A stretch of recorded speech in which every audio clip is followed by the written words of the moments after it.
Today we're having another wine from Lebanon, from Chateau Belle, our friends we discussed last time when we had the white. This is one of the reds.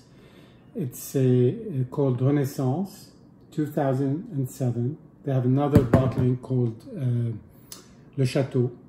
Maybe we'll get to that at some point. This is a kind of a Bordeaux mix of Cabernet Sauvignon and Merlot, grown in the hills of Hamdoun in Lebanon at very high elevations, 4,000 to 5,000 feet.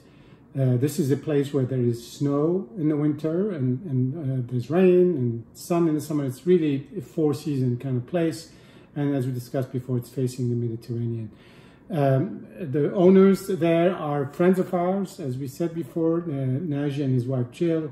They went back to Lebanon in 2000 and they started this whole enterprise back then in Naji's family village to kind of try to give back to the place and really try to build a sustainable business and enterprise. It's a lot of the community members involved, and it's been a smashing success, even though the quantities are still not large enough that you would be able to find this wine everywhere, although it's changing in the US and in Europe.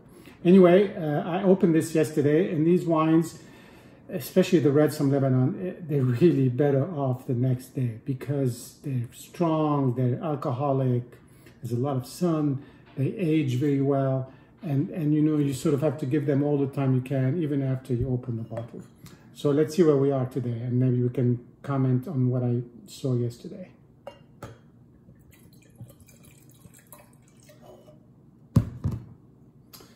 The color is really very red. It's funny, I find it a little bit more Bordeaux-ish than yesterday, a little bit more burgundy. Yesterday it was more violet. Now maybe it was the light. There's still this circle of purple around the edge, but it's really just more of a Bordeaux classical, you know, color.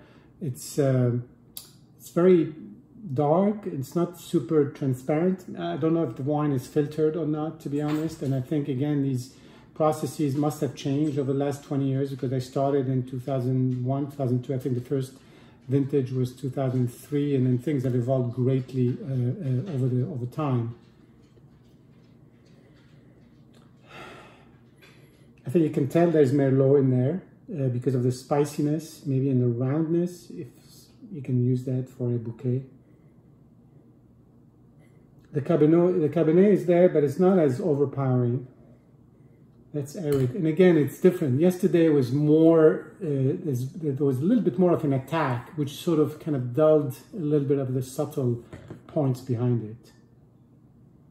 The red fruit now really takes over. It's just this, you know, push up your nose and your throat and your sinuses. And this is, to me, it's really always the best part of, you know, the more you give it, the more it gives you. You give it some air and then you keep feeling that push. A lot of these wines, these nice red wines, are like that. It's just, you want to just, you know, strap it around your nose and kind of, you know, keep taking deep breaths. One more time. It's really great when it's done right. And I didn't used to be a big fan of Merlot, but this kind of Merlot-Cabernet combination, when it's the right time, the right mix, the right year, it's really just brings together. And that's, I guess, why it works so well in Bordeaux. In Lebanon, it's going to be more intense because of the sun. It's much higher alcohol, 14.5%. There's more fruit. The grapes are maybe a little thicker in the mountains, so you're going to get a little bit of everything. More tannins, probably, more fruit, more concentration. Let's see.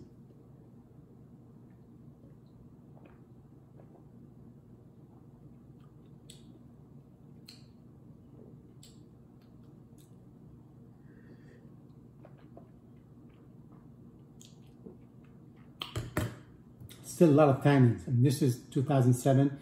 I'm not necessarily sure it would benefit from more time in the bottle. I think it's probably at its plateau. The length is amazing. I mean, I'm still chewing on it. The initial attack is a bit a bit soft. It doesn't really grab you, but then it's really makes up for it in length and in fullness. You know, you feel it all, it coats the whole inside of your mouth.